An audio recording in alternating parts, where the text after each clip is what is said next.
The Senate will return to order. Senate return to order, please.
The Senate will come back to order.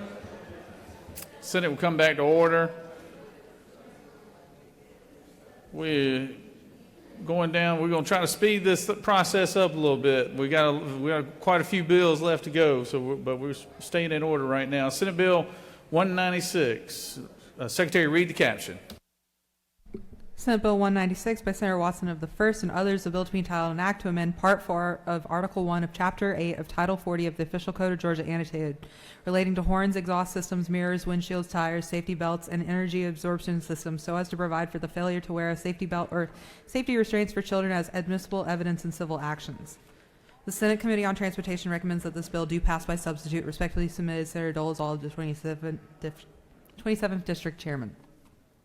The Senate Committee on Transportation offers the following substitute to Senate Bill 196, a bill to be entitled an act to amend Part 4 of Article 1 of Chapter 8 of Title 40 of the Official Code of Georgia annotated, relating to horns, exhaust systems, mirrors, windshields, tires, safety belts, and energy absorption systems, so as to provide admissibility of safety belt or safety restraint usage as evidence in civil actions, to provide for legislative declaration and intent. That completes the order, Mr. President.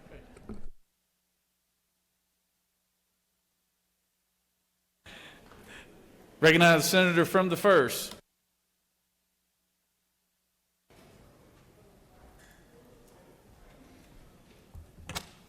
Thank you, Mr. President. So Georgia is number one. We're always saying that. Georgia's number one state for being a judicial hellhole. That's what we're number one in, and that's what Senate Bill 196 is about. This closes a loophole relating to whether or not, in a civil case, not criminal, whether or not you can wear a seatbelt. 95%, and actually more than that, wear your seatbelt now in an appropriate fashion.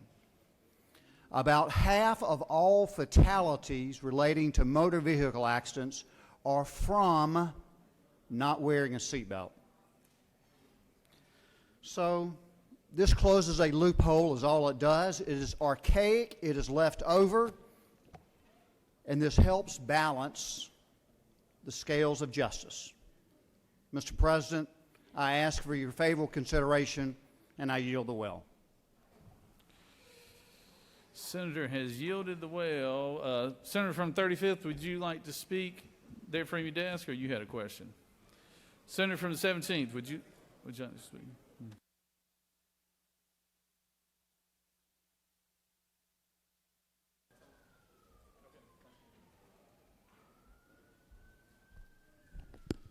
Thank you, Mr. President. My friend from the first, I wonder if you put that in your last mail piece.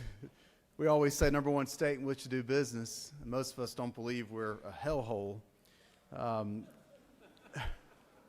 I guess what we ought to say is if at first you don't succeed, try again, try again, try again. Can I get one more? Try again. In all fairness, I joke about this, my friend from the first. This debate is no surprise. We've had this debate many times. And I don't come to the well a lot, but sometimes I do feel like my role as chair of a committee requires me to come to the well. Because we've considered this bill in the Judiciary Committee. Now, to be fair, it was considered, as I was reminded earlier this morning, a few years ago, I believe, as well. Just don't remember it. I wasn't chair yet. I think it may have passed the committee once. And then none of us can remember what happened on the floor, whether it got out or it got out so bad nobody wanted it anymore. But that happened several years ago. And then I believe 2 years ago, it came back to the Judiciary Committee, and it failed. And I don't take offense if somebody wants to bypass the lawyers on a lawyer bill. I can't blame you. If you can't pass it with lawyers sitting in the room, then you don't want to go back in front of the lawyer committee. So I don't take offense. We were busy enough. I'm not asking for more bills. So this year it comes back again from the Transportation Committee. That's pretty good. It's about driving cars, I guess. But it failed there too. But wait. It came back up somehow and got past there, and here we are today. I say that to say, here's why this keeps coming back up. Better than that, here's why this keeps failing. They'll all tell you when you run for office or you're looking at issues, you need to have your elevator speech ready, right? This one is tough to talk about in an elevator if you're against it. The speech is easier from the elevator standpoint to just say, why should a jury not know about seatbelts? Shouldn't a jury know that? Shouldn't a jury know everything? I'll give you win on that elevator speech. But here's how it works in actual courtroom. If this bill passes, when a child is killed in a car accident or a child is hurt in a car accident, the first question that you're going to have to answer is whether or not you had that safety belt right in the car seat. So what does that mean? That means that you, as a person that may be trying to get damages to help an injured child have a life after being hit by a drunk driver, you have the burden of going and paying for an expert to download the black box, get it put into evidence, and then defend yourself at trial and say that seatbelt was just right. There's a reason that juries don't hear everything. There's a reason this law exists. So if you believe that people that are hurt by drunk drivers in your district should have a burden in a courtroom of proving they had their seatbelt just right, vote for this bill. Let me put it another way. What this bill really is about is assumption of the risk, okay? The idea of this bill is that when you get up in the morning like I do and drive up here to the Capitol, or you're putting your kids in a car seat, you have a certain burden yourself. You have a burden of protecting yourself from somebody driving drunk on the roads. You have a burden of protecting yourself from somebody driving with too much cocaine in their system, or any cocaine in their system. You have a burden of protecting yourself from somebody that's going 100 miles an hour in a 35 mile per hour speed zone. That burden's on you, so you better put your seatbelt on, because legally, that's your burden to protect yourself. That's what this bill is about. So the elevator speech may be tough on my side. But I say it depends on who you're in the elevator with. If you find yourself in an elevator with a mom who lost a child in a car accident, you might want to take the stairs instead. Thank you.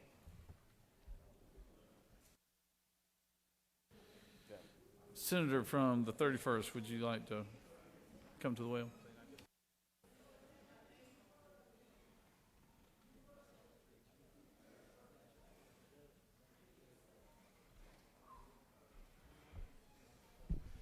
Thank you, Mr. President. I didn't really think I was going to have to come down here and have this discussion, but I guess I'm going to come down here and have this discussion.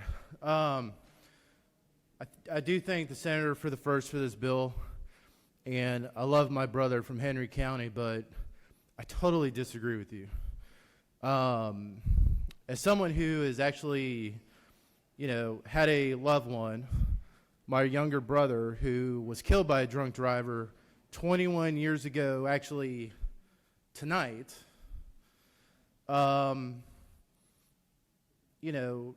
taking the stairs ain't always so easy. At the end of the day, this is about the biggest picture. Me and my mom weren't worried about, what was the settlement we're going to get from the insurance company. We weren't worried about, it's past that. And in the bigger picture, if we're going to protect the consumers and we want to protect those putting the seatbelts on, then we're really just going down the wrong road of what this is about. If we want to protect consumers, then let's help consumers. Let's educate consumers. Let's lower the cost. I know in some cases this bill has even touched on the trucking industry.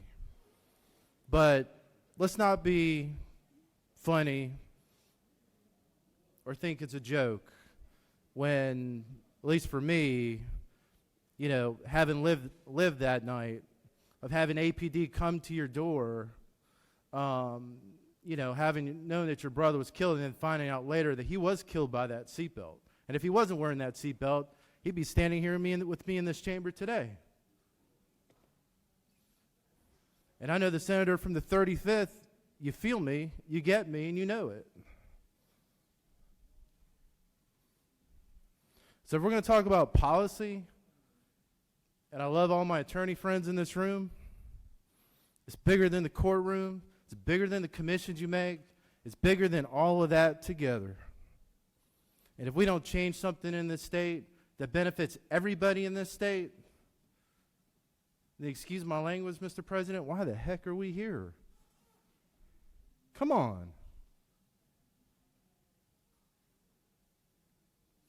Thank you, Senator from the first, for taking this on. And I hope everybody votes green. Mr. President, I yield the well. Senator has yielded the well. Does any other senator wish to speak for or against the measure? Chair hears none. Is there objection to the previous question being ordered?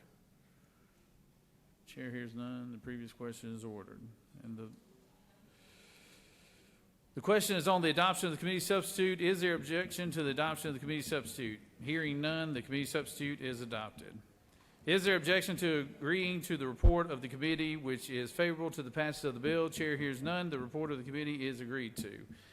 Is there objection to the main question being ordered? Chair hears none. The main question is ordered. The question is on the passage of the bill by substitute.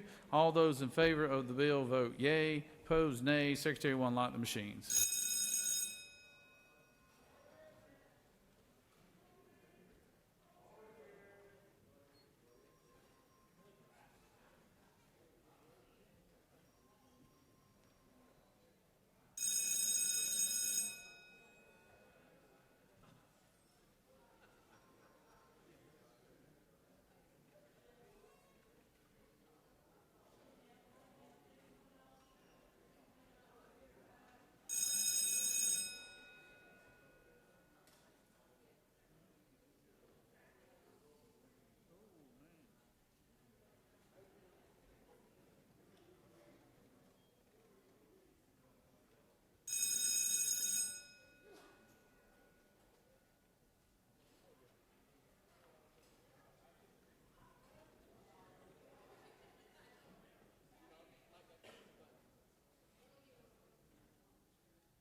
On the passage of the bill, the yeas are 24, the nays are 30. This bill has failed to received the requested constitutional majority and therefore is failed. Senate Bill 114. Secretary, read the caption.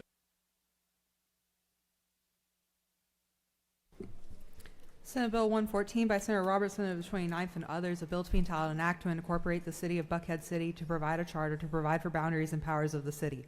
The Senate Committee on Slogo General recommends that this bill do pass by substitute. Respectfully submitted, Senator again of the 47th District Chairman. Slogo General offers the following substitute to Senate Bill 114, a bill to be entitled an act to incorporate the city of Buckhead City to provide a charter to provide for boundaries and powers of the city, to provide for a governing authority of such city and the powers, duties, authority, election, terms, vacancies, compensation, expenses, qualifications, prohibitions, conflicts of interest, and suspension and removal from office relative to members of such governing authority, to provide for inquiries and investigations. That completes the order, Mr. President. I recognize the senator from the 29th.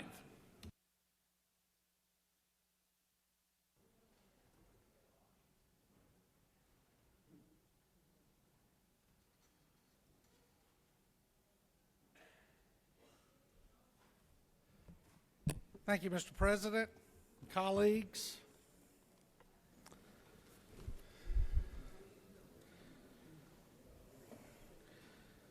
I'm here to discuss SB 114, Buckhead Incorporation Bill. I'm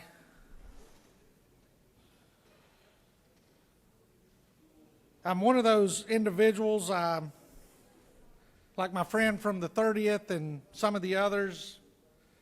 I love reading history, love reading the Stoics, love understanding about war and life in general. But my friend from the 27th gave me a quote the other day, inadvertently, as we were in caucus. And it was, "They could have, but they didn't, so we will." Local government could have solved this problem, but they chose not to, so it fell into the lap of this body. Since this legislation was dropped, my cell phone's not private. I've received phone call after phone call after phone call. The vast majority of them in support of this legislation, and several not in support of the legislation. And in many cases, you could tell the difference by the language that was used. But again, my cell phone's public, my email's public, and I'm not running from anybody. But I assure you, at the end of last session, I had no idea that I'd be standing before you today presenting this legislation. But during the off season, two things happened. I kept getting phone calls, and problems kept occurring. And I thought, well, surely they'll get it because they want to handle it there in Atlanta. And then the first day of this session, the local newspaper here in this city had a story on there about terrible housing, about how landlords weren't doing their job, about how miserable it was, all of these problems. And they were looking for the state for an answer. And I thought to myself, well, gee, I thought we were supposed to stay out of the way because they had the answers. So why now do they want us to step in and help them solve their problem? Because they said that they could handle it and we needed to stay away from it because they had it under control. And I will tell you, I will yield and tell you that the current administration has done a better job. They have done a better job. But I got to tell you also, the standard was low. I don't know anybody that could have done a worse job than the administration prior to the current administration. But what the people from the Buckhead area told me is that they felt that the city viewed them as one way. They viewed them as 20% of the population who brought 40% of the revenue into the city of Atlanta. And as long as they were getting their 40%, that the ATM that they call as Buckhead would just keep on running and that nobody would stand up for the city of Buckhead. And listen, we all know that politics can be a blood sport full of egos, closed mind, and self-centered motives. And we all know, those of us that have spent a long time in local government, not protected under this building covered in gold, but those of us that have participated in local government, we know that those egos and closed minds are never displayed any better than in local politics. I truly believe that we have reached the point where we are today because city leaders and elected officials who felt that they could ignore the concerns of their taxpayers without being watched, because that group of taxpayers only represented a small portion of their population. The problem with this theory is that these leaders failed to remember that Georgia has a strong history of disgruntled citizens who break away from counties and form cities in order to establish their own identity when they feel their voices are not heard, nor do their opinions matter. Full disclosure, when this started, I was inundated with phone calls, emails, and text messages from our friends in the media wanting to talk to me about it. I referred everybody to Senate Press because I didn't want this to become the chaos that it has once again. I received calls to go on a couple of national television shows to become part of the fodder, and I told them no thank you. That's not what this is about. I met with the individuals that want to start Buckhead City, and we discussed the issues they had. I met with groups that oppose Buckhead City and listened to what they had. The other day, another group showed up here. I went out, spoke with them for a while, had to come back in to address an issue, went back out and talked to them. One of the people in that group said, "You proved me wrong." And I said, "How?" They said, "Well, I bet the other group, the rest of them, that you wouldn't come back out." And I told them, I would rather sit at a table with those that disagree with me than those that agree with me, because I tend to learn more from those that don't walk lockstep in what I believe. And I still believe that. I thought we were moving in the right direction. I was waiting any day now to hear the city of Atlanta to come out with a plan. We had a committee meeting the other night, the second committee meeting. And I want to thank the chairman of state and local government for putting himself out there and allowing for open, honest meetings with those who support Buckhead City and for those who oppose Buckhead City. He put himself out there and was banged up by both sides and ran a great meeting, and I appreciate that. But during the first meeting, someone from the mayor's office got up there and told about what he and others in leadership in Atlanta felt that giving the people in Buckhead City an opportunity to vote, the damage it would cause. And so I asked him, has the mayor sat down and met with these disgruntled citizens? His response was, the mayor will sit down with anybody, anytime, any place. So I asked my question again. Has the mayor sat down with the disgruntled citizens? He said the mayor's not afraid to meet with anybody. And I asked him a third time. And every time he answered in the same way, which all three of his non-answers meant no. And there's been plenty of opportunity. We were in a committee meeting. We're in session.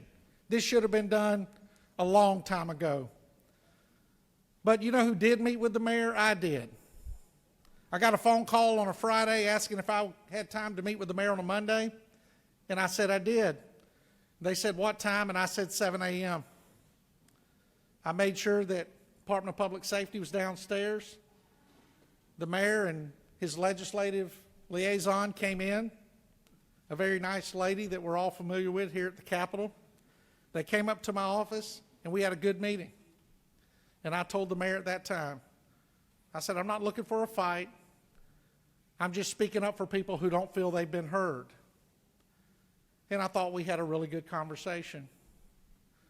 Until later that day, when the local newspaper ran a story about the mayor coming up, and the mayor said he was shocked that I would want to have a meeting at 7 a.m., as if I was trying to set him up for something. And then he said, and I think I almost beat him to his office. And I realized that this wasn't about Buckhead. This wasn't about the city of Atlanta. This is about juvenile politics. Because let me tell you, the latest I've been in my office this week is 5:30. 2 days ago, I was in my office at 4:30. I get more business done in the morning than I do in the evenings, because I have a bedtime that's earlier than most. So I don't play tricks on somebody. I don't play games on somebody, and I certainly don't do it when I'm representing a piece of legislation that gives Georgia citizens the opportunity to express their opinion on whether they want to form their own communities or not, which I want to point out is something we've done in this state since Mayor Hartsfield started it way back before I was born. And in modern history, we know about Sandy Springs, and we know about Johns Creek, and we know about Eagles Landing, and we know about Villa Rica, and we know about all the other successful and unsuccessful attempts at starting cities and at de-annexation. And so we're trucking along, and then yesterday a memo came out. And my phone started lighting up. They said a memo had been given to the media the night before, and here's what it said. And they were telling me what it said. It had a bunch of legal opinions on it. And then about 3 hours later, I had another memo that had a bunch of legal opinions that were opposite of the legal opinions on the memo that came out. Because let me tell you, you know where case law comes from? It comes from three people. It comes from an attorney representing this opinion, and then an attorney representing this opinion, and then a man or woman standing in the middle wearing a black robe. Because you know what? Whether you believe in evolution or not, get into law, because it evolves. Things change over time. We've had decisions handed down from the U.S. Supreme Court that people said, no, no, no, 30 years ago it was this way. Well, guess what? It's not 30 years ago. Law changes. Things evolve. So the memo gave an opinion, and I respect the opinions on the memo. Correction. I respect the opinions on the memos, both of them. They both made valid points. But this is very simple. This is an incorporation bill. That's what it is. The one thing I've gotten the most comments about from the side that does not agree with this, including people in this caucus or in this chamber, was the mayor's salary.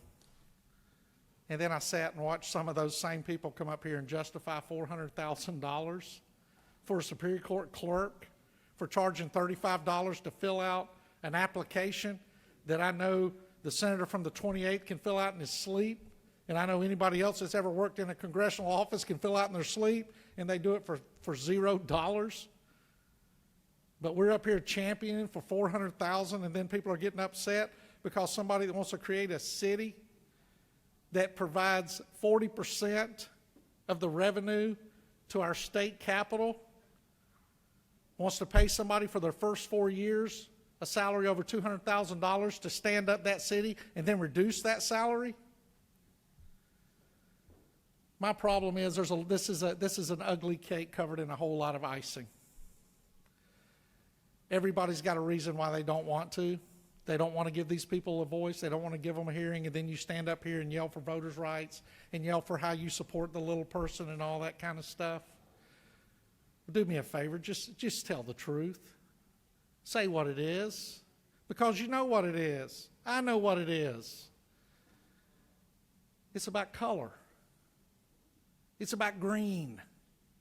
I'm going to say it again. It's about color. It's about green. It's about money. None of these problems could not be solved. To make this happen would require 4 pieces of legislation. We've got 2 right here.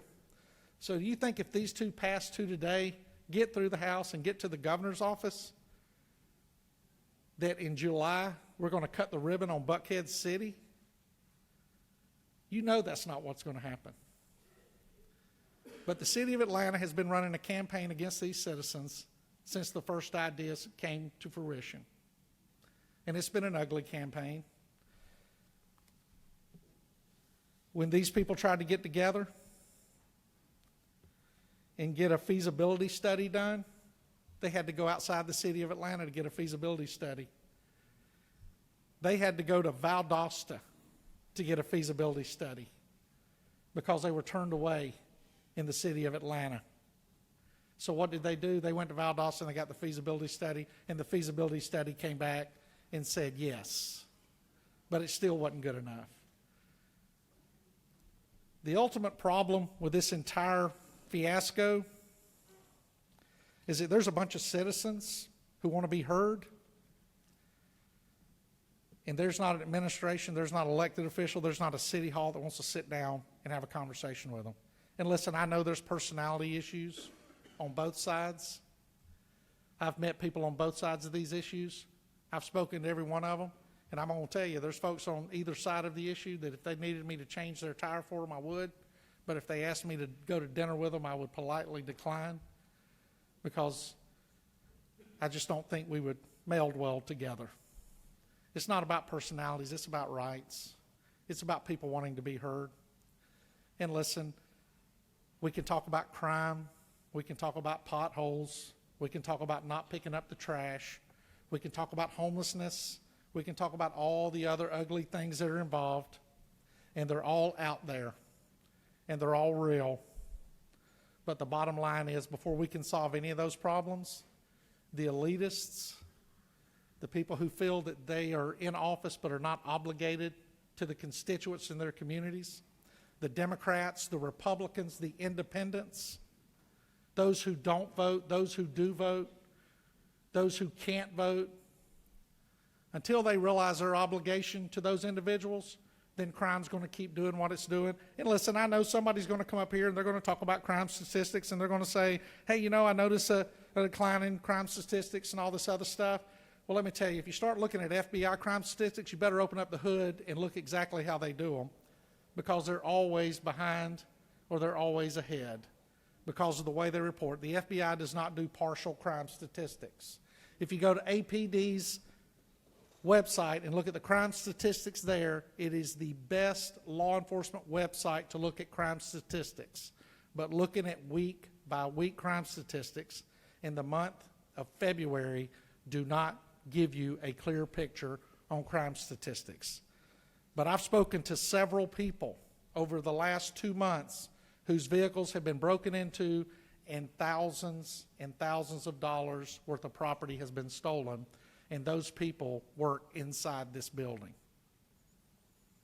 These are people that serve with you and me. So you can be disgruntled about a group of people wanting to start something that we've always done. You can champion a vote against it. And if it fails, you can run to the end zone and spike the ball. But I'm going to tell you, all you've done is shown that you are more important than the people we're here to serve. All these individuals are asking for is an opportunity to vote. Last year, we gave 5 communities that opportunity. 4 of them said no. That's an 80% failure rate for those of you who quit taking math in high school and went to the other side of the campus. All they want is an opportunity to vote. That's all they're asking for. And anytime someone asks for something so small and the response they get is a hurricane of propaganda, misdirection, untruths, and politics, in law enforcement we call that a clue. Apparently they have struck the nerve somewhere. So understand this, no matter how you vote on this today, once it's all over, not only do the individuals that want to start Buckhead City or want to vote on Buckhead City, not only will they look at the light next to your name and decide whether you support them or not, What happens when the next group of citizens want something different? Had some lady call me on the phone, and she said, what if I came to Catala, Georgia, and I tried to organize for y'all to incorporate? I said, ma'am, you'd be more than happy to come to my house, sit at the table, and have a cup of coffee, and we could talk about it. She said, would you support it? I said, absolutely not, but you're absolutely welcome to come and do it. Because that's the way we do things, not only in the state of Georgia, but that's how we do things in the United States of America. So the only line I've discussed in this entire thing is the mayor's pay. And the reason being, this is boilerplate legislation. This is not rocket science. We've done this over and over and over. And you can get up and talk about the geographic locations. You can talk about all this other stuff. The bond attorneys for Atlanta says it's terrible. The bond attorneys for Buckhead City says, no, this is viable. And they give their stats too. Simple bill. Very simple. All you have to do is vote. And your vote is either for the citizens who want to be heard or against the citizens who want to be heard. It's not complicated. Thank you, Mr. President. I yield the well. Senator has yielded the well. Senator from the 37th, you wish to speak?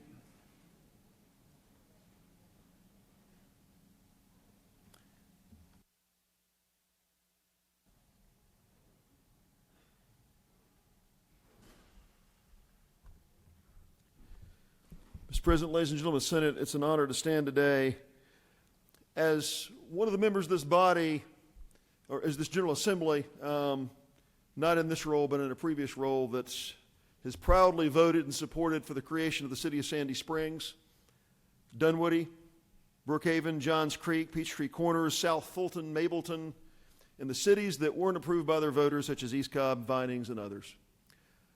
I have proudly stood my entire time in service for the prerogatives of citizens to be able to vote for themselves, an opportunity to govern themselves. As we think about the movements over time, over history, we could talk about with soaring rhetoric. I won't go too far today, but I will tell you, I stand today not because I believe the votes exist in this chamber in 2023 to create the city of Buckhead, but because I believe the will exists in the city of Buckhead that over time, when time is full, when time is right, there will be a city of Buckhead one day that will be distinct from the city of Atlanta.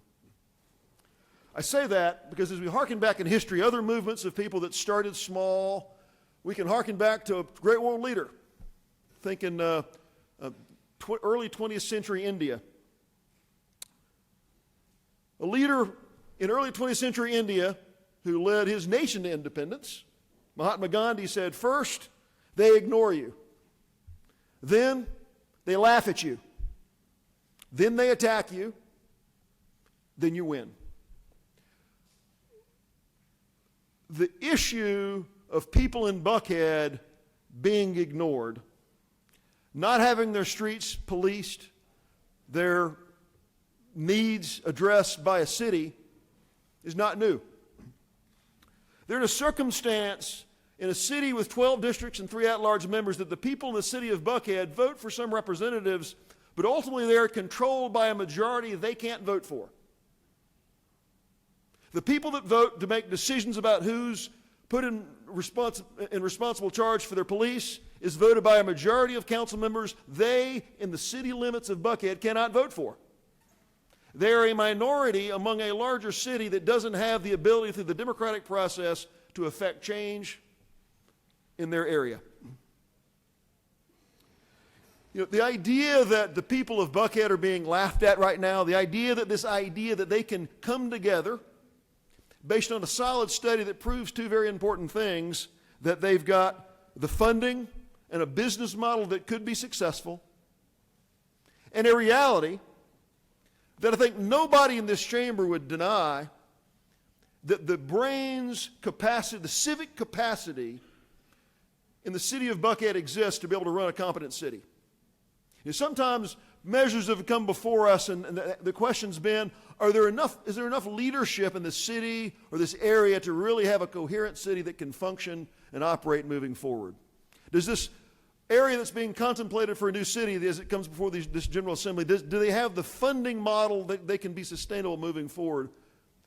I think even the opponents of this proposition recognize that the civic capacity exists in the city of Buckhead to be able to come together, organize, make decisions, fund their city, and make decisions to hire leaders that can run a functioning city. The idea that this idea of de-annexation is called what? What's the term we've heard? The pejorative term we've heard? It's been called secession. That's sickening to me. It's a pejorative term that's intended to sort of slant the conversation. It's not probative to the details. It's simply it's attacking the very people that are trying to do it. In the 1950s, when most of the area, which is now Buckhead, was annexed into the city of Atlanta, it wasn't universally supported to do that. I want us to ask ourselves the question: if the city of Buckhead was not in the city of Atlanta today, but was in unincorporated Fulton County, if they were the last unincorporated island of Fulton County, would there be opposition to these people being able to form a city? Would there be opposition if Milton had incorporated, Johns Creek had incorporated, South Fulton had incorporated? Would there be opposition to these folks being able to come together in the boundaries and the area that's proposed for the city of Buckhead? Would there be opposition to give them a shot? I think the answer is no. We have municipalized the city, Fulton County. The issue is an issue that's legally significant, but not ultimately determinative. And that issue is they're currently part of the city of Atlanta. Now, the citizens who are born in Buckhead, young people that are in 5th grade, 6th grade, 7th grade, 8th grade, as they're growing, they're taking their civics classes, even young adults that are going off to college, I don't know that many of them really understand the distinction about being in Atlanta with an Atlanta address or outside of incorporated Atlanta but still with an Atlanta address. The idea that they're part of the city is significant in the delivery of services. It's significant to us as members of the General Assembly to understand this. I'm not trying to trivialize that. But fundamentally, if there were an important reason and a consensus that they ought to be their own city, the General Assembly should have power to make that happen in conjunction with the voters deciding that for themselves. So the first thing I want to do is I kind of wrap up here, Mr. President, as we think about this. The city of Buckhead's not going to be created today in this chamber. But the idea that de-annexation is somehow secession, somehow that it's some sinister scheme that's fused with hate and all kinds of prejudices, and I reject the premise of that.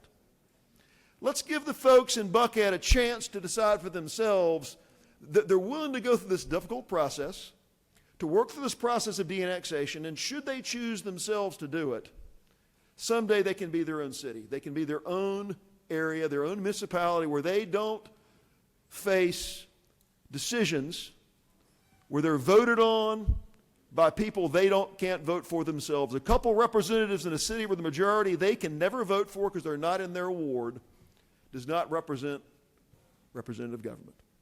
So, Mr. President, as I yield the well today, I just want to urge you to vote yes today for Senate Bill 114, not because Buckhead will be created today, but because this process we're starting on, first they were ignored, then they were laughed at. They've been laughed at for a couple years now. Now they're being fought and opposed. But friends, if we believe in representative government, if we believe that when in the course of human events it becomes necessary perhaps for these people to separate themselves from the bounds which they have with the city of Atlanta, should they not have the opportunity? Should they not have the opportunity, whether they represent my political beliefs or your political beliefs, should they not have an opportunity to decide for themselves yes to representative government? They're being laughed at now. They're being attacked now. Hopefully someday they'll win, and I hope that starts right here today with a yes vote on Senate Bill 114. With that, Mr. President, I yield the well. Senators yielded well. Senator from the 14th.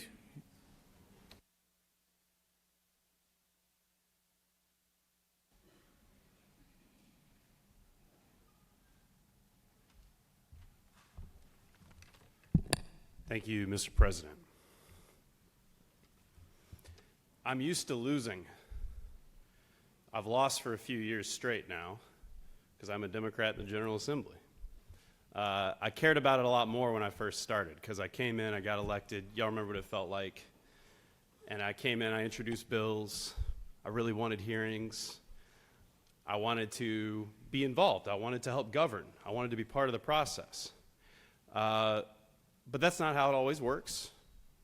You learn to start taking your L's, not just policies you don't want to pass, but policies where you go to the well because you really care about the policy. You want to argue for the opposite of the policy. So you go to the well, you speak passionately.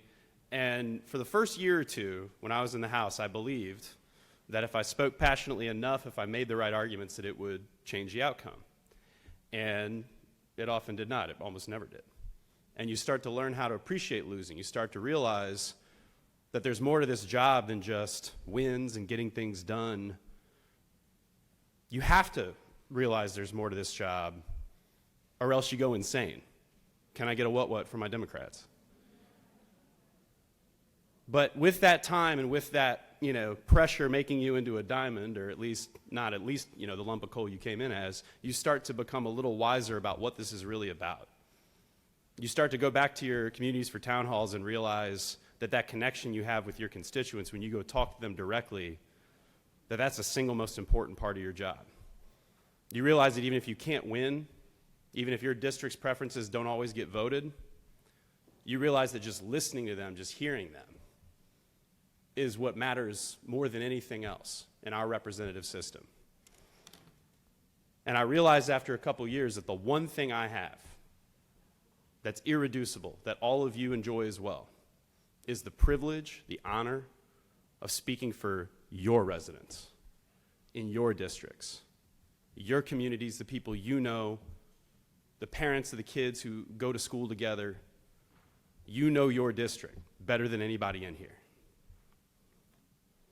I want to thank the Lieutenant Governor actually for the opportunity to do this debate today. Because I think what you have communicated with your voters, if you're leaning towards the yes vote, in some sense, and I would agree is correct, that we deserve to be addressing big questions. That if people are mad, if people are angry at how their government is working and they want something different, what is the solution if they don't feel their representation is delivering? The reason I started out by talking about losing in the General Assembly is because I want you to know that when I say that I hear and respect the idea that there are people who are disgruntled with their government who wish it could be different, trust me, I understand. And it's always difficult and hard to go back to your voters when you lose and say, sorry, I just couldn't get it done. I don't like debating Republicans in general elections who get to say, if you elect me, I'll be part of the majority and I'll pass more bills. This guy won't be able to, because they're right. I don't like that. That feels bad. But I keep coming down here, I keep beating my head against the brick wall, speaking my mind and trying to vote my district, because that's the job. When people write me about Buckhead City, if they disagree with my position, I try to write them back. I don't get to everybody. But what I want voters to understand is even if they're on the minority side in my district, even if they support the creation of a Buckhead City, that even if I disagree with them, I hear them.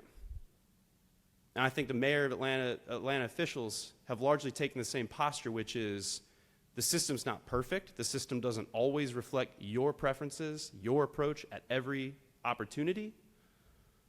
But that's the system we've chosen. You know, my friends across the aisle often use the phrase, we don't live in a democracy. We live in a republic. Now, a lot of times that's like a cheeky line thrown around in a debate and we get like, get into it. But I really listen to that too. And that means something. And to me, what it means is you don't always sway back and forth with a change in a poll, public opinion. We have a role here. As much as you can cast what we're doing as elitism and we're in here and they're out there and we're separated from voters, as much as there's a lot of truth to that, we are still representatives in a republic. And there are times when we are called to hold the line on some popular impulses that just won't work out. Not about philosophical ideology disagreement necessarily. Sometimes there's things, there's facts, there's details that we're privy to because we've got research offices and we've got experts and lawyers who can tell us what will actually happen if we follow a popular impulse. And at some junctures, we just have to hold the line. There's several speakers who are going to follow me today who are going to get into a little bit more of the nuts and bolts of really what happens in practice if we do this. I mean, we really could go back and forth and, great Senate theatrics about what it means to be in a democracy and which voters are being heard and which voters are not. I actually think a lot of that discussion is a distraction. I think the real debate today, and the debate that we are trying to be humble and transparent and factual about with our colleagues today, is how much of a disaster this would actually be from a governance standpoint, from a legal standpoint, if this thing actually goes. It is the kind of thing that is so egregious that it does invoke that role as Republicans, small r, members of a republic who have to make the tough decision to not always go with every bit of popular pressure. There's been a lot of discussion from the first two speakers about self-determination and voting rights. This idea that we've made a bunch of cities in North Fulton, that this has happened over and over again. No, and y'all know this. We have never de-annexed a city in this way. We've just never done it. We have incorporated new cities from unincorporated territory, and that has avoided all the practical problems, from schools to bonds and you name it, that you'll hear about today. But the history is that we've never done this, that this is entirely new, and using the rhetoric of popular democracy to try to cover over the practical obstacles to doing this is an abdication of our duty as legislators, straight up. I represent Sandy Springs and Johns Creek. I have represented them the entire time I've been in the General Assembly. Sandy Springs is beautiful. That's where I lived for 4 years, or I did. Now I live in Buckhead. I have a condo there now. But in Sandy Springs, I have gotten to know members of the Republican Party, Democrats, local elected officials, who have taught me the value of creating the city of Sandy Springs in the way that it did. And I've been a huge cheerleader for the way that Sandy Springs has done civic services, culture, events, bringing the community together. But Sandy Springs faced none of the issues that my colleagues are going to raise with you today. So it's disingenuous. We can't accept, that cannot be a legitimate argument to accept in this debate, that this is something that has happened over and over again. This is the first time that we're doing this. I submit to you, colleagues, that voters have had the opportunity to weigh in on this issue. My colleagues and I who represent Buckhead have been vocal about the unity of the city of Atlanta, and we were elected by significant margins. Now, I'm not trying to toot our own horn. I'm just saying we have a system of representative government that has functioned the way it's supposed to. And the local delegation doesn't want this. That's representative government in action. But more importantly than that philosophical argument, because I want to talk today about what happens in practice, and that's going to be our theme. Practically speaking, what happens? A new Buckhead City, were it to exist, would elect the type of people that the voters who are pushing for this don't want in charge. Put simply, it would elect Democrats, because that's what the numbers show. I don't have to show you all an Excel spreadsheet. I think you believe me on this. A new Buckhead City would elect Democrats for mayor and council positions. And they'd very likely elect people with the same ideology and priors that the city of Atlanta has been using to try to cater to all citizens' needs. And I want to be very clear. I am not dunking and saying, oh, Democrats, ha-ha. I'm saying that the expectations that voters outside Metro Atlanta have for a new Buckhead City are not realistic expectations. Again, in practice, the type of government that would emerge is not what those voters are trying to accomplish. So as representatives in representative government, I'm asking you to see that. Putting all the ideology, all the high-minded rhetoric to the side, this project will not do what its advocates say it will on so many fronts. And that's the message we have for you today. I'll wrap up just by saying this. Look, I'm the first one to make lawyer jokes because lawyers can be some interesting people. I am one. I know a bunch. We're a quirky, weird bunch, and we've got very specific perspectives that come with being lawyers. But I'll tell you one thing I like about lawyers. We've dedicated our professional careers to the rule of law.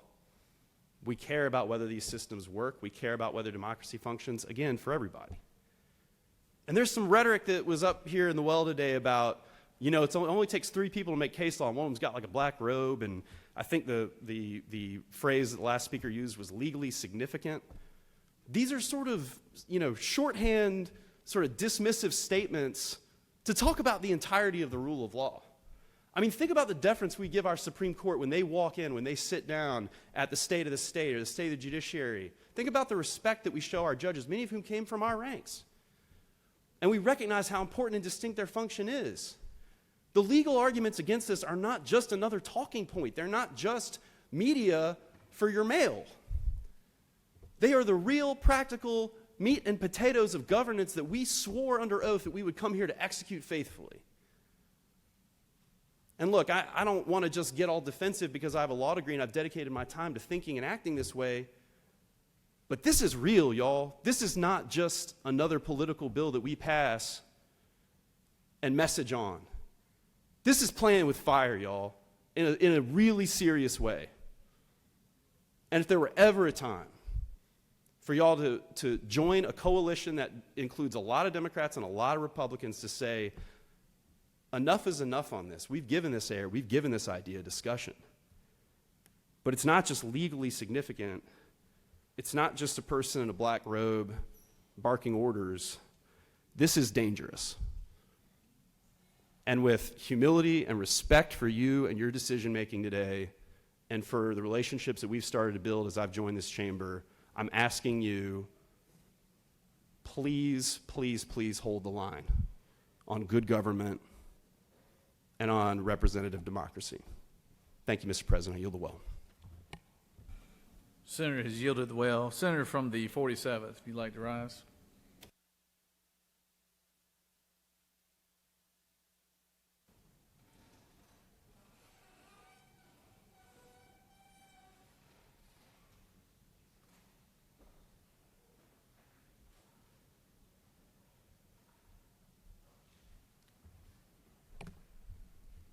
Thank you, Mr. President. And thanks for my colleagues for indulging me a little bit. You know, our good friend and our caucus chair in the Republican caucus asked some of us in the Republican caucus, he said, give us a song and give us the artist. And he said, we want to use that as your walk-up song. And they didn't ask why. They just said, what's your song and what's your artist? So I picked Prince Rogers Nelson. Said and my song is 1999. Now, most of y'all know I'm an engineer.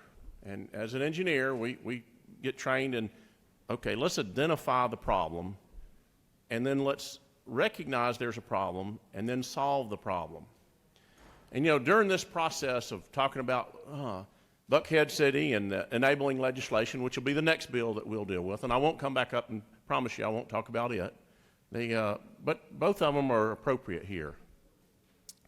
The reason I chose 1999 as my song was that was not the year I managed the first local government that I was in, but it was the second local government.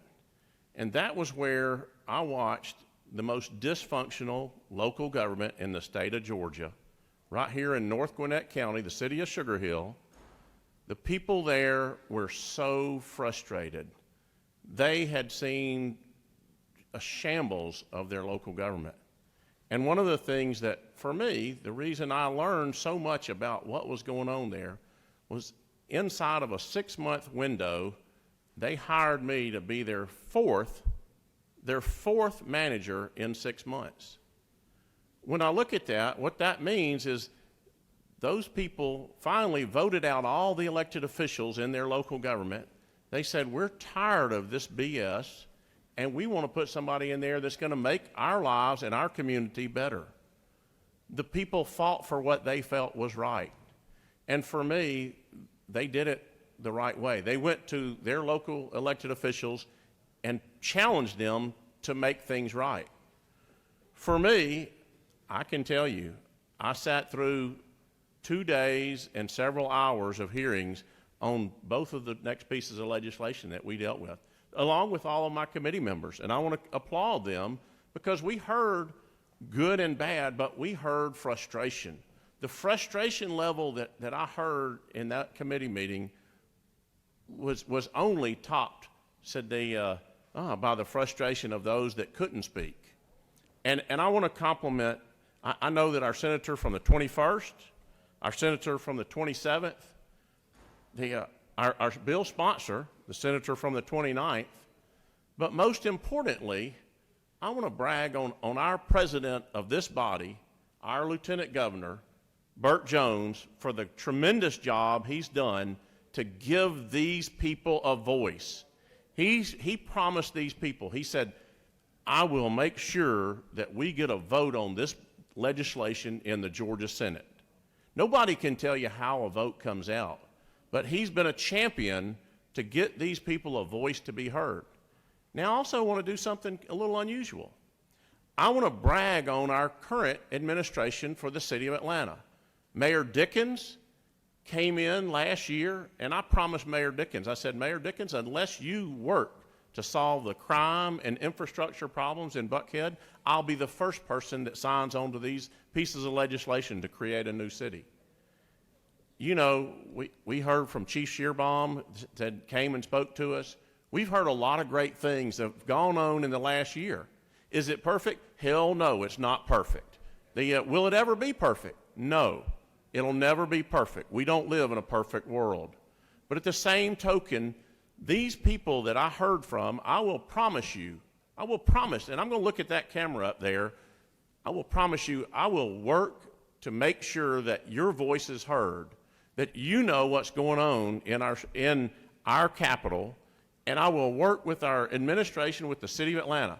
And a lot of people say, well, what's the administration in the city of Atlanta? I don't know if everybody in here knows, but the people in Atlanta elect one mayor and 16 council members. I don't care how you count the votes, but the people in the proposed city of Buckhead can't vote for a majority of those members. But one of the things that, just like us as state senators, I tell people all the time, if you live in Georgia, you're a constituent. If you live in the 47th district, you decide how long.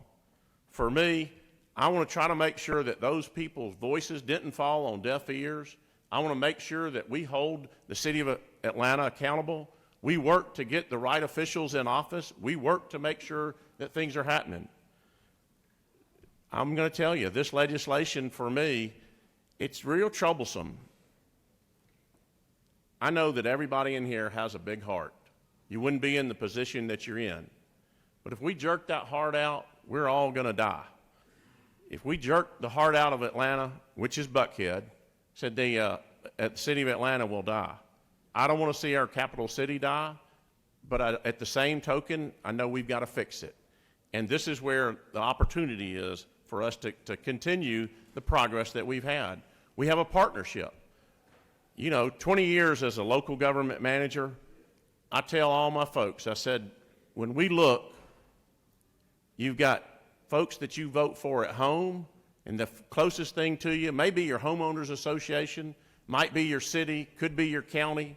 You go up a little further, you have a little less input. You vote for those state officials. You vote for legislators and constitutional officers and what have you. Probably where we have the least amount of voice is on the federal government. You know, the numbers keep going up. But for me, I'm proud of our lieutenant governor for bringing this forward, to having those people have a voice. I want to brag on him. This bill is one that I cannot support. I chaired the committee that it came through. But at the same token, I want to make sure that that voice doesn't fall on deaf ears. So please work with me to hold the city of Atlanta accountable. Because 1999, I learned how important it was to have that voice in your community. That's when it hit me that I said, in the city of Sugar Hill, those people were mad, they took action, and they cured the problem. They fixed their city. Today, I'm going to brag on the city of Sugar Hill.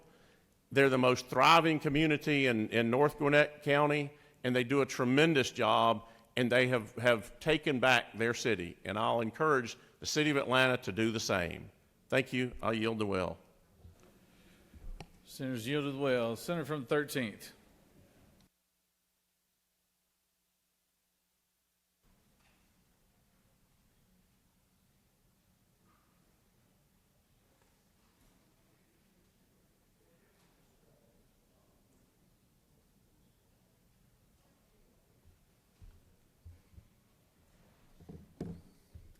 Thank you, Mr. President. Colleagues, I live 150 miles from the city of Buckhead. Whatever happens in the city of Buckhead truly will not affect my district. I guarantee you, whether you vote for it or whether you don't vote for it, it won't affect my district. But I've been here now for 3 years, and I've heard nothing but people crying out for what? The right to vote. That's all I've heard. Give us the right to vote. Give us the right to vote. Now, the people in Buckhead that send me texts and emails every day, and I'm talking about hundreds of them, I bet y'all aren't getting any of those, right? But hundreds of emails are saying, if we get the vote, it's going to fail. No matter worry about it. If you allow City of Buckhead to vote, the vote's going to fail. Well, if that's the case, then let it fail. But here's what we're doing, folks. We're doing something that we've all been accused of, and that's suppressing and disenfranchising voters by not giving them the right to vote. When we can give someone the right to vote, we have done our job. We have carried our ability forward. We have allowed our ability to go forward to allow these people to have a voice in what goes on in their world. Not my world 150 miles from here, but their world. And whether you were elected in Buckhead or Fulton County or Crisp County, you still represent 159 counties, boys and girls. We represent them all. That's our job. We represent them all. And I tell you this right here, I say this with all that. Are we guilty of not allowing people to vote? Is that what we're saying? That we're going to sit here and say, we're not going to allow you to vote, even though you need the right to vote, and you have a legitimate concern, and we hear your voices crying out every day saying, please allow us to vote. Once again, if it fails, I'm going to sleep good tonight.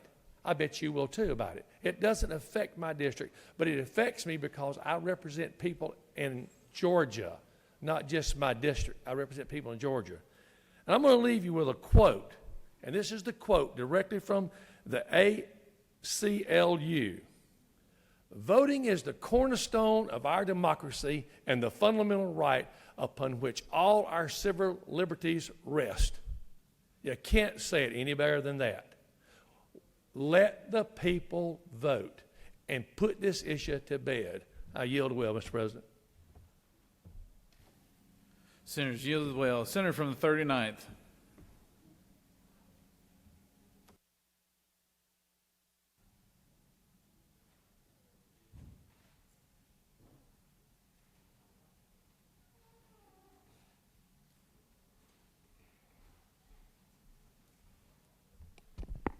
Thank you, Mr. President. The civil rights movement emanated from Georgia, and Atlanta led the way. From the beginning of time, civilizations have been tested. Birmingham was the capital of the South, and while they were burning, Atlanta came together and found a path forward. The ties that bind us are as important today as they were when President Lincoln famously stated, "A house divided upon itself cannot stand." I'm a 25-year resident of Atlanta, and I'm a resident of Buckhead. My daughter is a student in our public school system, a school that's located right in our neighborhood, in Atlanta Public Schools, not across the county in Fulton County Public Schools where she would have to go if this bill were to pass. My husband and I raise our children here in this city. We live and work and play in this city, this modern economy. As a matter of fact, the 8th largest economy in the world, with nearly $400 billion in economic output, is Atlanta, Georgia.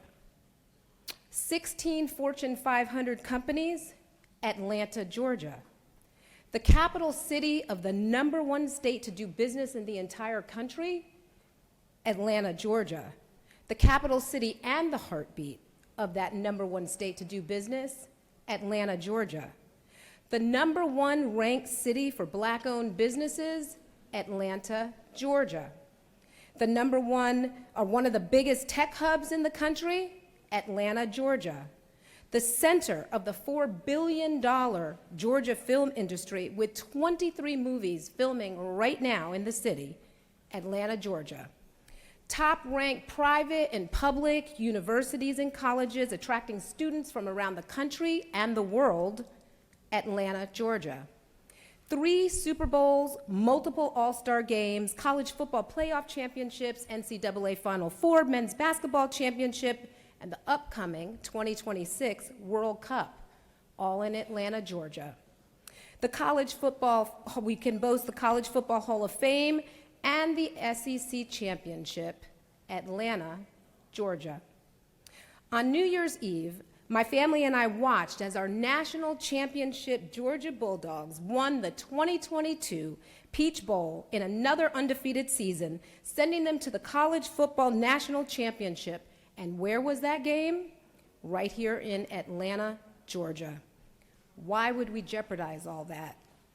All of us here today recognize that Atlanta has its problems, just like every other city across the state, including yours. What do you tell your kids when things don't go their way? As the mother of 3 kids, I tell them to stay in the game and don't quit. Work with the people, work with your colleagues, work with your city leaders to fix the problems. Don't just take your ball and go home. You have lots of paper on your desk today from businesses, local, state, and regional organizations, all telling us that this legislation would be bad for Atlanta and bad for Georgia. We've seen the legal questions that have been raised and asked, and there are major questions, as you've already heard, to the legality, the constitutionality, and the practicality of breaking apart this city. So I look at my colleagues today and I'm asking, why are these bill sponsors pushing legislation that creates divisions and puts up walls? Imagine if legislators who do not represent your city or your county were to do the same thing. Imagine if legislators whose insight came from a small group of people in neighborhoods and the city were the ones proposing to split up your city, and on the cheap. Should this move forward, you could expect that one day, whether you're still here or not, the same thing could happen to your city next, where you would be stepped on and stepped over, and your delegation would be disregarded. We are, in fact, the people that were elected to represent our neighborhoods, our community, and our city, and this state. And as fiduciaries of the state, that's something that we should all be concerned about. My friends, we cannot cavalierly decide when we are united and when we let divisions break us. Atlanta is the capital city of the South. It's not in Alabama, it's not in North Carolina, it's not in Texas, it's not in Tennessee. It's here in Georgia. And here in Georgia, we build things up. We don't tear them down. So the world is watching, and how we react, how we vote, and how we lead will define this body and its members. I ask you to vote no on this bill. Thank you very much. I yield the well. Senators yielded the well. Senator from the 28th, you wish to speak?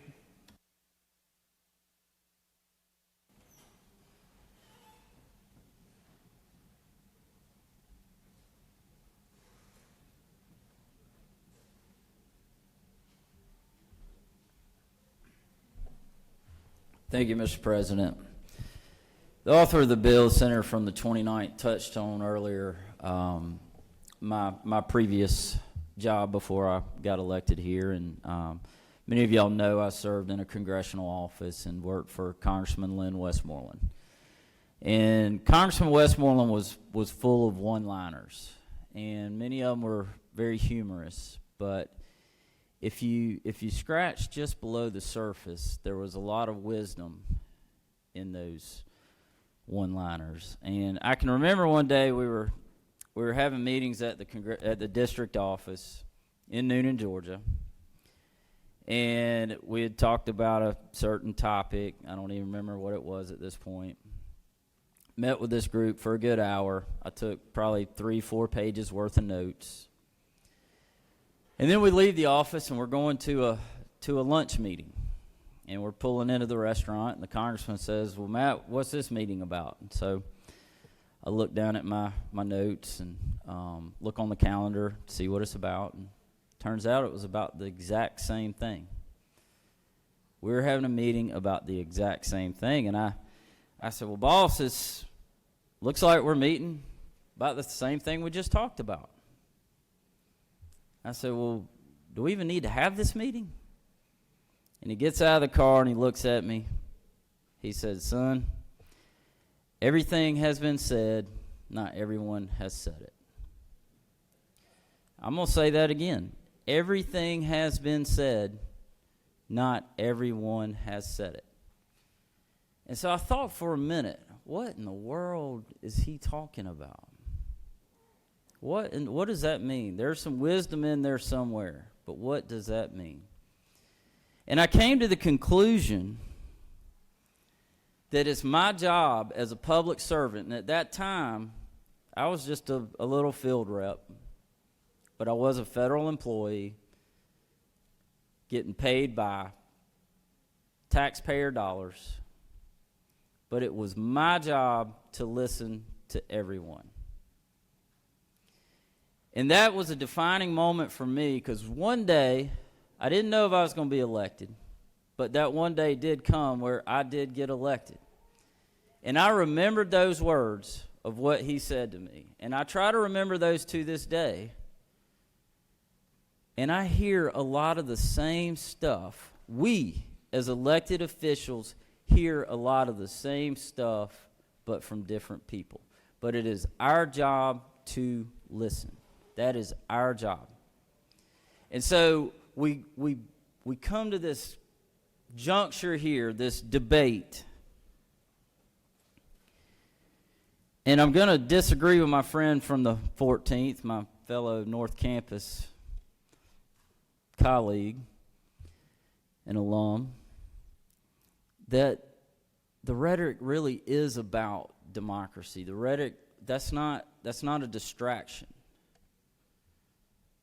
Because we have a group of people that are represented by an entire city, by elected officials, and by public servants that were not elected, but are still being paid by taxpayer dollars. And they are public servants, and these people feel like they are not being heard. The city of Atlanta is not listening. And so this bill that we're debating today, it may fail right here tonight on this floor. It could by chance get across the hall to the House, to where it very well could fail over there. But there's still a chance it could get to the governor's office, governor's desk, where he could veto it. And then it could still, by some miracle, maybe get to the ballot, where, according to all polls, it may fail. But guess what? This issue will not go away until the city of Atlanta starts to listen. They have got to listen to their citizens. We just heard the senator from the 39th, the only senator in this body that lives in the city of Buckhead. We just heard her come down here. I'm sorry, one of the senators that lives in Buckhead. She just came down here and talked about how great the city of Atlanta is. And guess what? I can't believe I'm going to say this. I'm going to agree. I think the city of Atlanta is a great place because I believe in this state and I believe in our capital city. But the city of Atlanta did not become great because they didn't listen to everyone. The city of Atlanta has listened to everyone for many years, and it is time they do it again. Because like I said, this issue will not go away until they first listen and then start to seek solutions. Because people are hurting, people are scared, and because they're not listening, we're having to get involved. So City of Atlanta, if you're listening, listen to them. Listen to us, talk for them, and then actually go listen to them. And then find solutions. Thank you. I yield the well. Senator has yielded well. Senator from 53rd wish to speak.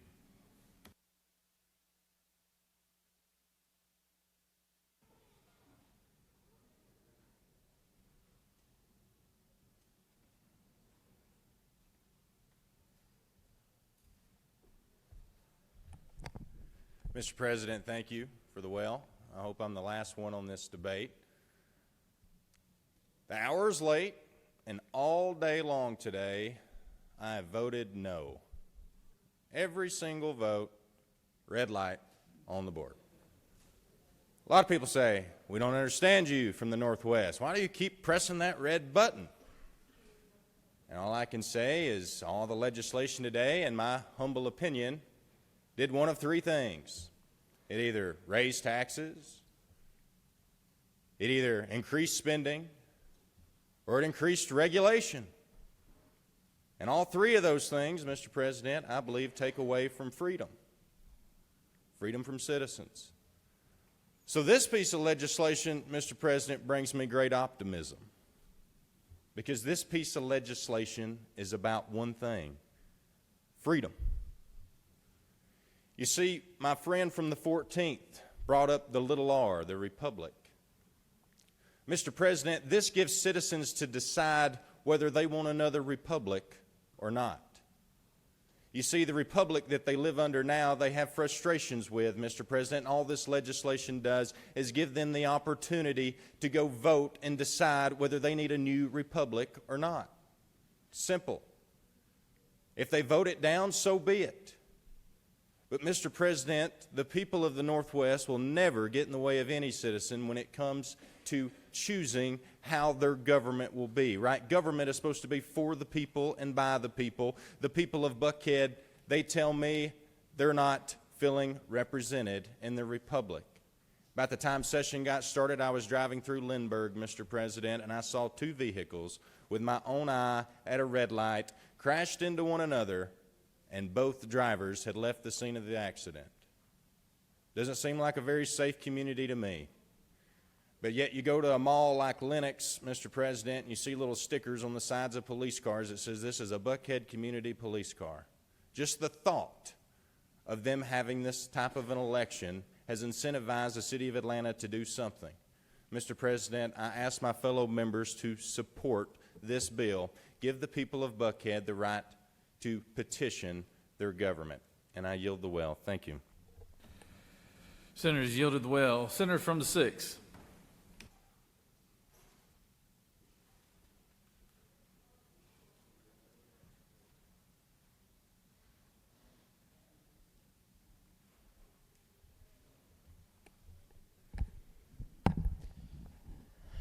Colleagues, I rise today in strong opposition to SB 114 and 113. We'll consolidate this debate, I hope. And I won't be repeating too much of what's already been said by the other representatives of Buckhead. But I felt compelled, as a senator that represents 60% of the proposed city's boundaries, and campaign on this very issue, to talk to you about the concerns of my constituents, which are the residents of Buckhead. I want to acknowledge that my constituents do have concerns about public safety and services, and their concerns are very real. And I appreciate the senator from the 29th for raising these concerns.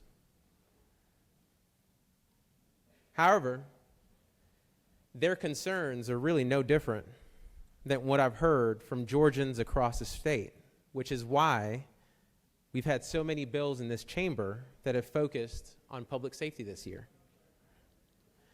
So the question to me, when it comes to SB 113 and SB 114, is whether this legislation, whether this proposal is the solution to those concerns.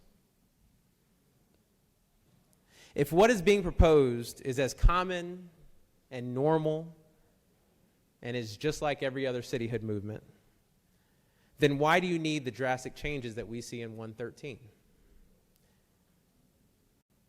If it was just a normal cityhood movement, then why do you have attorneys both in this building and outside this building warning us that it's not possible? Well, the reality is, constitutionally today, it is not possible to divide the city of Atlanta, given the complexities with its schools, with its debt obligations. And I've seen proponents of this legislation say that maybe it's something that should play out in court. But colleagues, as a former school board member that dealt often with children and taxes, I can tell you those are two things you do not want playing out in court. The stakes are simply too high. And if we were to pass this, it would be nothing more than a gamble, with my constituents facing the ultimate consequences. The proponents of this bill have had 2 years to figure out how to legally get this done. They've had the time and allegedly the resources, and they still don't have answers to some of the most obvious questions. And I saw the response to the well-reasoned memo the governor's executive council issued. And I'll tell you, I don't know about y'all, but if I were a gambling man, I wouldn't be placing my bets on the promises of Bill White that this will all work out.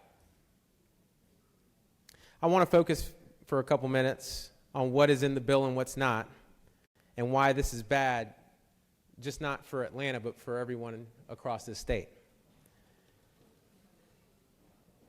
In 113 in particular, you have a couple issues. For example, the water and sewer system would be sold for about $200,000, including one of the largest water treatment plants in this region. Water treatment plant that actually provides the water to this building. Parks and buildings would be sold for $100 an acre, $1,000 a building. Every cash account, every investment that the city of Atlanta has would have to be divided on a pro rata basis, which in this instance, with the city of Buckhead City, would be about 20%. Why is that important? Because that's a hell of a deal for Buckhead City. Some might say that it's a steal. New cities that are incorporated from unincorporated areas, which have been mentioned, don't get those kind of benefits. So what that means is people in municipalities across Georgia will be incentivized to de-annex their neighborhoods. Even more disturbing is what's not in this legislation. As I mentioned, kids, schools. About 60% of families in Buckhead attend Atlanta Public Schools. There is no plan for those children to continue with APS. According to this legislation, 5,000 children within the city of Buckhead City would not be eligible to attend Atlanta Public Schools because there is no legal mechanism for that to happen, which means those kids would be in Fulton County and lose their programs and their teachers. And then an additional 3,000 students would have to be redistricted within Atlanta Public Schools. Another thing that's not in the bill, how to handle local option sales tax revenues. Because the city of Buckhead City would be a new city, Fulton cities, including Johns Creek, Milton, Alpharetta, Roswell, and any other city in Fulton County would have to split local option sales tax proceeds with this new city. So any projects in those cities would either have to be canceled, reprioritized, or those cities would have to raise taxes or fund those projects independently. And the last but most important point is that there are over $6 billion in revenue bonds that are court approved and cannot be changed by members of this legislature. These bonds are made up of airport, water and sewer, and Beltline debt. And some of them have provisions that would allow bondholders to call the debt if the revenue or tax base for Atlanta was at risk. These bondholders, which tend to be pension funds, retirees from across the country, invest not only in Atlanta municipal debt, but they invest in debt across this state. They would have two options.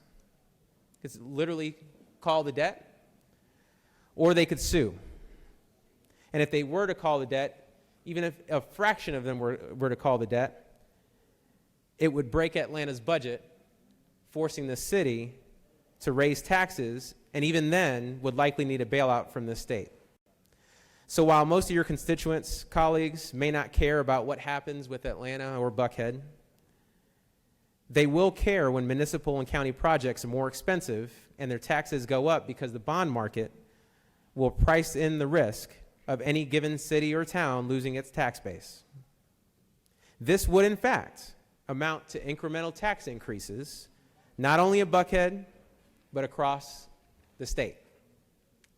Colleagues, I want you to consider the words of Governor Kemp's own counsel, who wisely outlined these exact same concerns and said, quote, "The unique constitutional and statutory challenges they pose to the skin of the body politic, and that this legislation would, quote, retailor the cloth of governance of Georgia's municipalities in ways that will ripple into the future of unforeseen outcomes."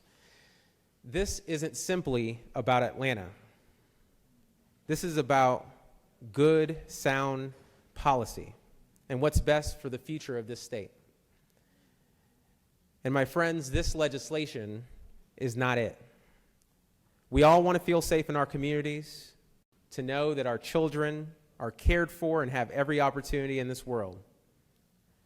We want to make sure that we have access to quality public services, and my constituents want that just like your constituents want it. And I commit to you, my colleagues in this chamber, that I will continue to work with the residents of Buckhead, with city officials, with members of this chamber, to ensure that these things happen not only within the city of Atlanta, but in the Buckhead community specifically, and across the state. And I also want to make clear one last thing. Progress has been made. And I know that the only way we continue that progress is by staying focused and not dividing ourselves. That's why it's imperative that we remain united, working together.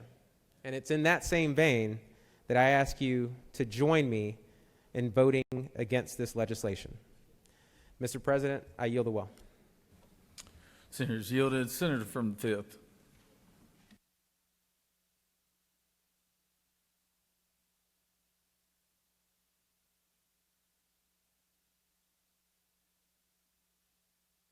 Dear colleagues, I had no plan to come and speak over here.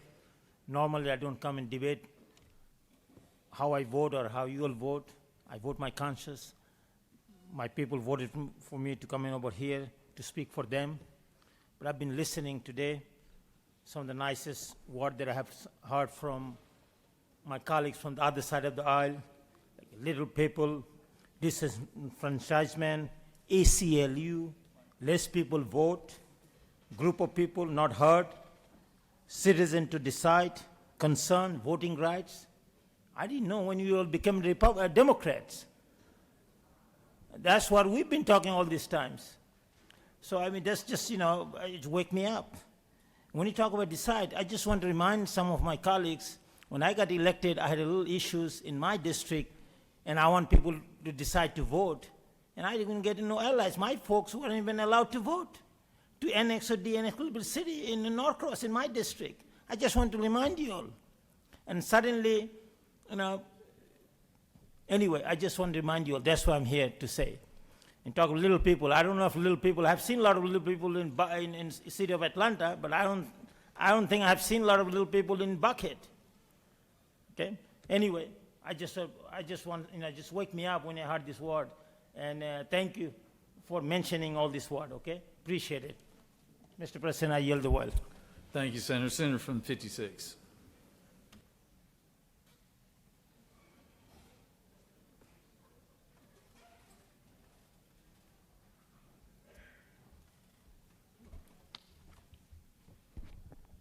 Thank you, Mr. President. About 18 months ago, I personally took a keen interest on the concerns that I was hearing from the people of Buckhead. And I wanted to hear what the issues were and what the solutions were. Some of it was very genuine and sincere, and some of what I was told was simply not true. I want to begin by thanking the senator from the 29th District for his conviction. We agree 99% of the time, but we will not today. And that's okay, because we work in a collegial body where we can disagree without disapproving, where we can move on to the next issue and lock arms and do what is right. I also want to thank the president of our body, our very own lieutenant governor, who gave people not only a voice, but has been an honest broker with all parties. And we need more leaders like that in our nation. Now, I'm going to warn you, I'm going to offend an awful lot of people in the next few minutes, because I'm going to be very honest. I'm going to tell the real history and talk about some solutions. And I have some concerns about some of the behavior recently, and I hope that people will rise to a better occasion. Now, I love the facts because they have no emotion. It's kind of like math. So let's rewind the clock to 2018, because nobody was talking about this issue. Regularly watched Mayor Kasim Reed and Governor Nathan Deal on a podium together, celebrating great wins and successes for our region and for our state. Issues did arise, but they were dealt with quickly and efficiently. But in the summer of 2020, that all changed. Protests led to riots, talks of defunding the police, the actions of dehumanizing and attacking the police, making them fearful for their lives and their jobs. Remember I said I was going to offend some people? The former administration of Atlanta was oblivious and absent. The former police chief of Atlanta was incompetent and unaccountable. People were hurt. Businesses were destroyed and damaged. Citizens, families were scared. And it did not need to happen. And this didn't just happen in Atlanta, folks. This happened across our state and across our nation. Make no mistake, it was wrong, and it should never have happened. But today is March the 2nd of 2023, coming on 3 years later. We have a new administration in Atlanta and mayor who's doing a real good job and has changed the trajectory. Now, the problems were not created overnight, and they will not be fixed overnight. However, substantial progress has been made. All of a sudden, I'm seeing Governor Kemp and Mayor Dickens up at those podiums again, announcing great successes, whether they be economic development, public safety, transportation issues, or anything else. We've got a new police chief who is probably one of the finest ever in the business. Restoring trust, building great programs, a new phenomenal training center, state-of-the-art, probably would be the best in the nation, going to be built right here in the coordination with the Atlanta Police Foundation, the business community. We started a task force a little over a year ago with state, city, county, and federal officers working day in and day out to protect this city. Many of us have either gone on one of those ride-alongs, and some of us will do another one this Saturday night, and I hope you come join us, because you will see the extraordinary work. I've been doing this for 13 years, and never have we had such a collaboration and coordination between Atlanta Police, the Fulton County Sheriff, our state officials, our federal partners. It's truly heartwarming and extraordinary to see these brave men and women going out every day. And when out-of-towners just a few weeks ago came to our state and our city to riot, they were shut down in minutes. In minutes. The reality is, crime is down. With all the other pieces of paper that you have today on your desk, you will see the ones that are the crime stats. These are the real crime stats for Zone 2, which is Buckhead. And you will see on those, beginning at 2018, not to confuse what would have happened in 2020, where we are. Let me give you a quick review. Murder is down 6.43%. Rape is down 18.7%. Robbery is down 12.91%. Aggravated assault is down 8.71%. Burglary is down 14.73%. Auto larceny is down 18.23%. All other larcenies are down 20.7%. Auto theft is down 14.15%, with an aggregate of 16.29% down.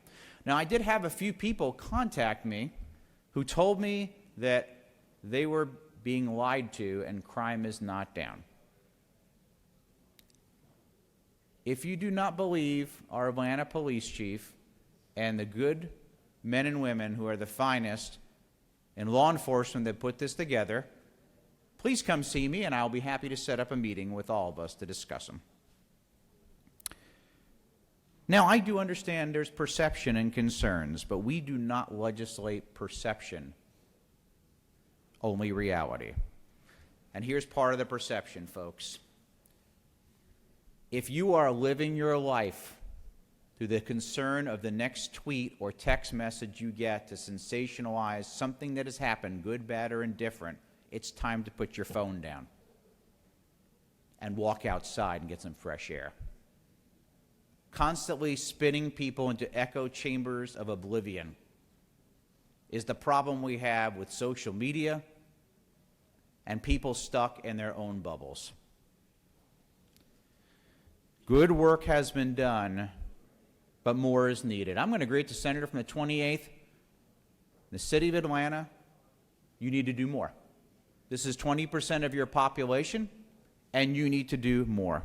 You need to spend more time figuring out how to get the resources to the people that are there, whether it be roads, concerns about zoning, and continue to improve public safety. And I feel confident you'll do that. The next things I want to talk about are all facts and polling. First, to all my friends here in the GOP and anybody who's listening, you do know that Buckhead's a Democrat city that voted overwhelmingly for that other person who lost overwhelmingly to our governor. Just want to make sure everybody knew that one. Numerous sources, as pointed out by others, has showed the negative impact for the bonds. We have, at current count, 537 cities, and later this year we'll have 538. This puts every municipal bond rating in jeopardy now and in the future. The best poll, as was mentioned, the best poll, showed 61% of the people don't want this. There's so many major issues that have been outlined about the schools, certainly the issues the governor's office outlined, and all the major real estate holders don't want this. Interestingly, though, there was a primary ballot question for the Republican Party. I certainly voted for it. Well, I voted on the ballot. But it said one simple question: do you support the city of Buckhead to have a referendum? And it passed overwhelmingly. Well, you know, a couple nights ago, I met with a big group of GOP folks. And I asked them, I said, raise your hand if you want Buckhead to have the right to vote, and every hand in the room went up. And I said, okay, keep your hands up. You know this is an overwhelming Democrat city that voted for Stacey Abrams. Uh-oh. All the hands went down. Then I said, and you know that this puts the bonds and the credit rating at risk for all of the cities that you live in, which will cause you a tax increase. All of a sudden, people were shaking their heads no. So if we're going to ask a question anytime, whether it's on a Republican primary ballot, a Democrat primary ballot, or anywhere else, there has to be a little more truth in advertising. Let's ask the real question, not the one we're looking to debate and answer, because I could put one up asking for peace on earth and goodwill toward mankind, and I'm pretty sure it would pass overwhelmingly. Folks, there's so many letters on our desks. In my 13 years of being here, I've never seen so much opposition to one thing. This makes no sense politically, operationally, or financially. So what are the next steps? How do we really fix the problem? It's time to drop the angst and the egos and start working together. And this goes for both sides. There is no winner or loser after this vote is taken today. There's not. But it's a chance to start working together. And working together isn't calling people names and attacking them and saying, how come you didn't meet with me? On both sides.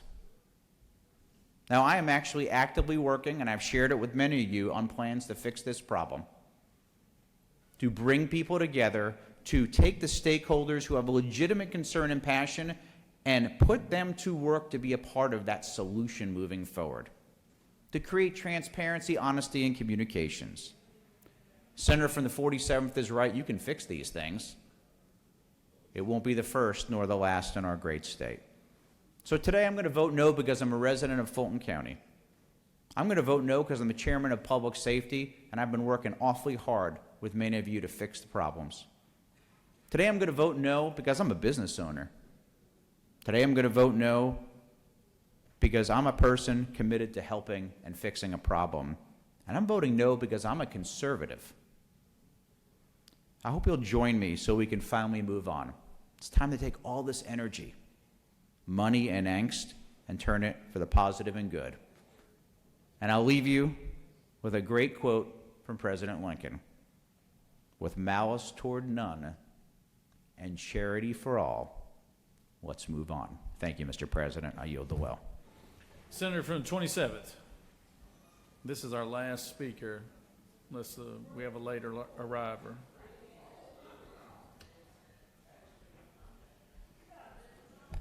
Mr. President, I hear the buttons being pressed as I walked up here. There may be some more folks, but we're all hungry. I'll try to be brief. Why did I co-sponsor this bill?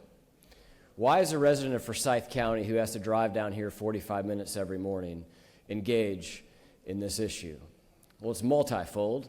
First of all, 51% of the violent crime that happens in my county is perpetuated by people that live in Metro Atlanta. I helped start a house of worship in Buckhead, and my family worships there to this day, over on Garson Drive. And I stay here during session. I'm having flashbacks to 2020, and it was a dark day in our city. The peaceful protests were alive and well. An 8-year-old girl was murdered in an autonomous zone. And we were being called on to say the names of a lot of people who tragically had died. But I talked about at that time that this chamber, for some reason, got awfully quiet when it came to her name. I haven't heard Ellen Bowles' name mentioned either in this chamber. She was a 77-year-old woman who was murdered just a few months ago in her home. During that time in 2020, there were 2 senators who came to this well to speak about the explosion of violent crime in this city.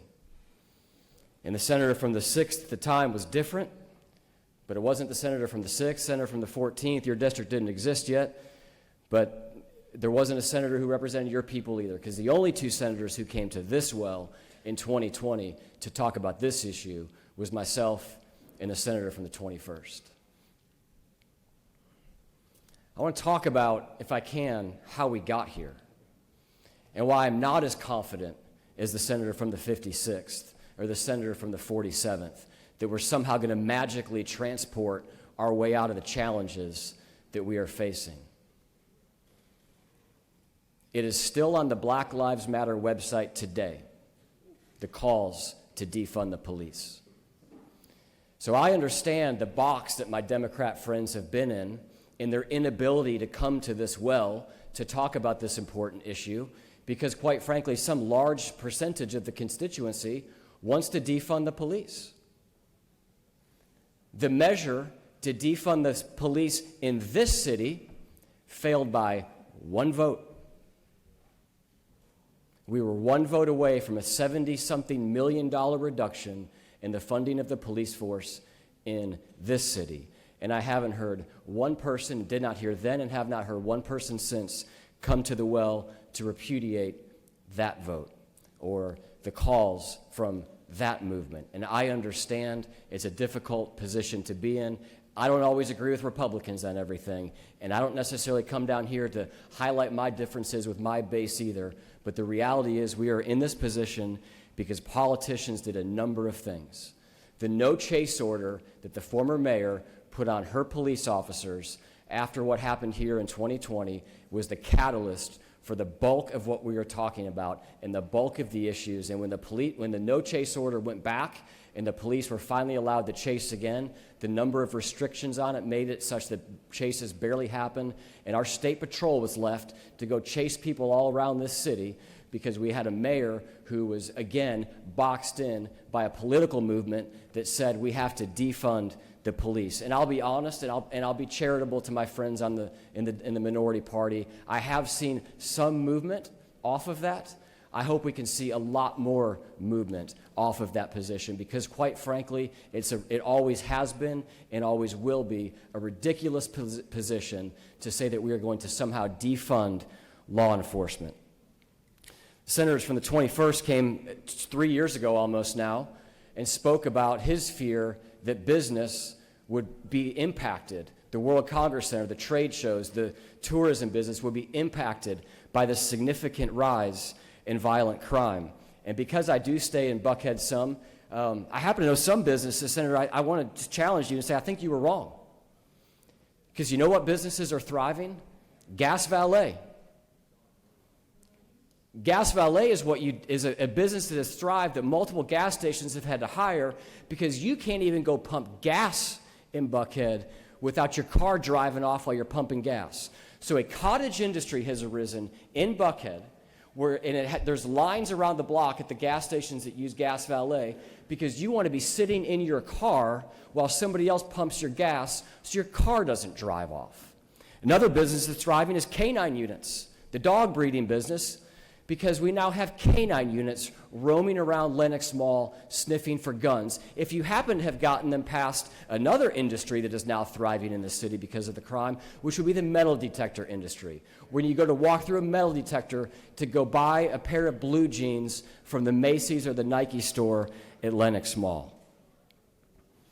The senator that spoke before me shared some statistics. I want to share some statistics as well. Murder in Zone 2 in the last 10 years is up 450%. Aggravated assault in Zone 2 is up 92% in the last 10 years. You are now more likely, and by the way, when I came to the well in 2020, I mentioned this at the time and I'll mention it again. I came at the well and said that I was a refugee from a faraway land that is now unrecognizable, and that's Chicago.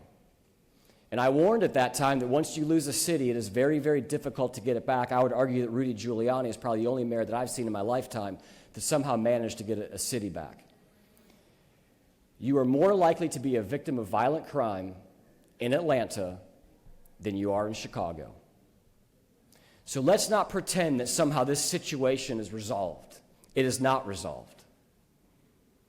Let's not pretend that somehow the people of Buckhead who get to elect a small minority of the 16-member city council can somehow just go engage in elections and win a couple of seats and all of a sudden a sea change is going to happen. That is not going to happen. The reference that I will agree with is maybe it would have a Democrat mayor. Maybe it would have a Democrat city council, but they would be 100% accountable to the people in Buckhead. Right now, the minority of elected officials, obviously in the city of Atlanta, are accountable to the people in the city of Buckhead. The senator who spoke before me mentioned all the great things are happening.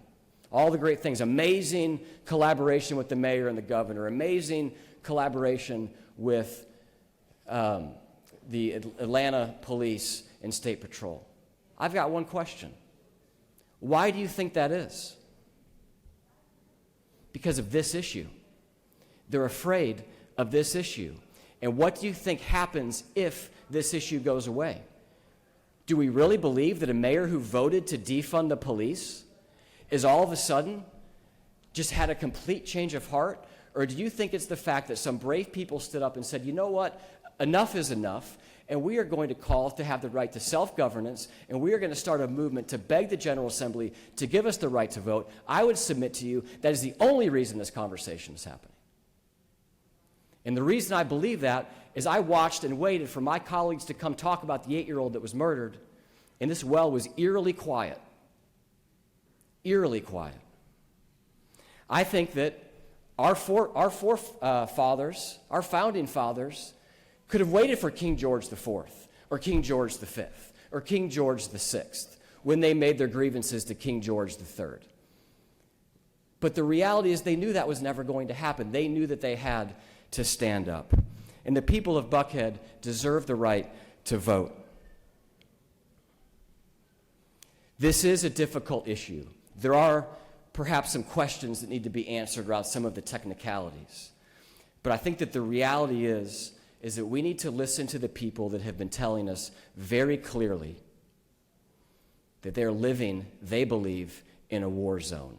When you can't go pump gas without getting out of your car, when you drive to the Publix at the end of Peachtree Battle and watch your rearview mirror to figure out if you're being followed, and then you realize you're being followed, you turn around and go home, and you can't even grocery shop, how dare we tell those people just wait for the next politician to come and fix it? And how dare we be silent? Mr. President, I yield the well. Senator has yielded the well. Does any senator wish to speak for or against the measure? Chair hears none. Is there objection for the previous question being ordered? Chair hears none, and the previous question is ordered. I'll call on the senator from the 29th to close the debate.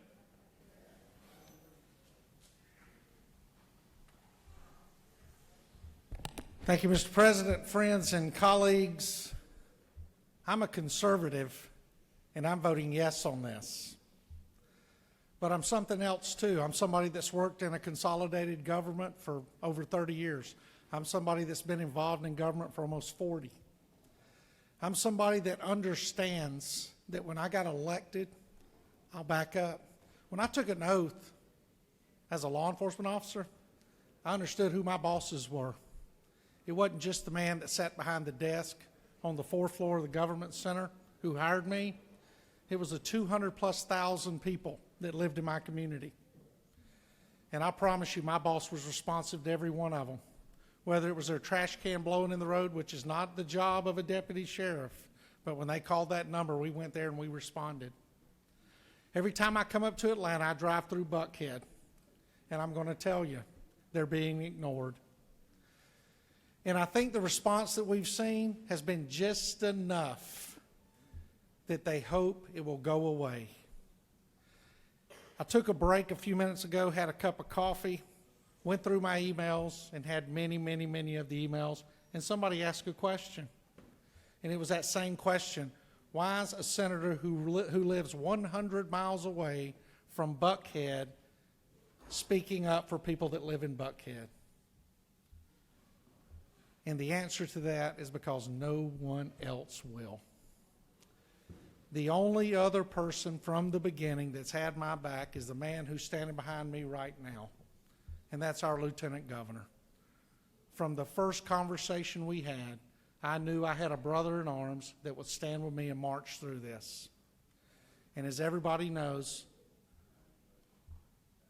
I'm not going to fight a fight that's not worth fighting, that's not for the right thing. But I'm sure not going to run from a fight when it is the right thing. And this is the right thing. And just as I took my oath at the age of 22, the oath I took here when I got my first term to serve in this body, made me responsible for the people of District 29 and every other citizen in this state who is not represented or who feels they've been marginalized and left behind. And that includes the citizens in Buckhead. It includes citizens in the east part of the state, the west part of the state, the south part of the state, and the north part of the state. If the people that they have placed in position to serve them looks at them, turns their back on them, and walks away from them. And the Buckhead I drove through when I was first elected and the Buckhead I drive through today is not the same one. I had a restaurant owner come to my office. He has over 1,000 employees, came and spoke with me. And 2 days later, I had someone that, you put your air quotes in, represents businesses in Atlanta. And I asked them, what have y'all done to reach out to the businesses in Buckhead that don't feel safe and feel their businesses are being hurt by what's going on in Buckhead? And his answer was this: absolute silence. Well, let me tell you, as I said a couple of years ago, if you need a kidney, I can give you one. My corneas aren't great, but I can give you one of those too. But there's one thing I can't give you, and that's backbone. You're either born with it or you grow it and you develop it based on the fights that you enter. And you got a tough vote ahead. So it's time for you to stand up, because I know the guy behind me has it. He's proven it. He's getting beat up over it, and he's a statewide elected official. It's easy for me because, you know, I'm going to get in my truck. I'm going to drive 100 miles to home. Now, I'm still going to be getting the emails, and I'm still going to be getting everything else, but they're not going to remember my name. Trust me. If you were in here just to serve your district, then quit voting on legislation that impacts other districts. Look at it and say, you know what, that only represents a small portion of the population of Georgia in my district, so I'm not going to vote on it. I'll let all the other senators vote on it. And we'll do that. To my friend from the 2nd, if it doesn't impact Chatham County at all, then step away. Matter of fact, don't even show up to the committee meeting. Your opinion doesn't matter if it's not in your district. That's what I've heard. Well, I'm going to tell you something. The people in Buckhead aren't being stood up for until the lieutenant governor, myself, the senator from the 27th, the senator from the 28th, the senator from the 21st, and others have stood with them the whole time. And we're not going anywhere, and this issue's not going anywhere until the mayor of Atlanta and the elected city council of Atlanta and all the people that jump on here when they hear something and they come out and fight hard and hire lobbyists to push back against this, decide that it's a real issue, and they decide to stand up and do something. I ask your support on this. I ask for a green light on this. This is good legislation. Show people you care about them. Thank you, Mr. President. I yield the well. The senator has yielded the well. There's no other people signed up to speak. So the question is on the adoption of the committee substitute. Is there objection to the adoption of the committee substitute? Hearing none, the committee substitute is adopted. Is there objection to agreeing to the report of the committee which is favorable to the passage of the bill? Chair hears none. The report of the committee is agreed to. Is there objection to the main question being ordered? Chair hears none, and the main question is ordered. The question is on the passage of the bill by substitute. All those in favor of the bill vote yea. Opposed, nay. Secretary will unlock the machines.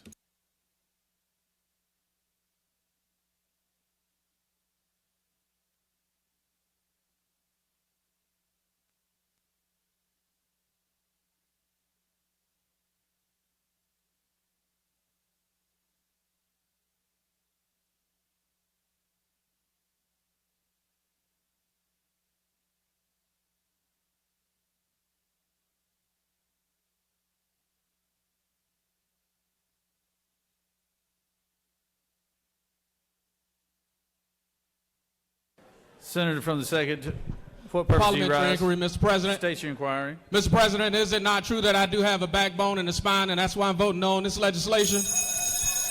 Senator, you are a wise man from Savannah, Georgia.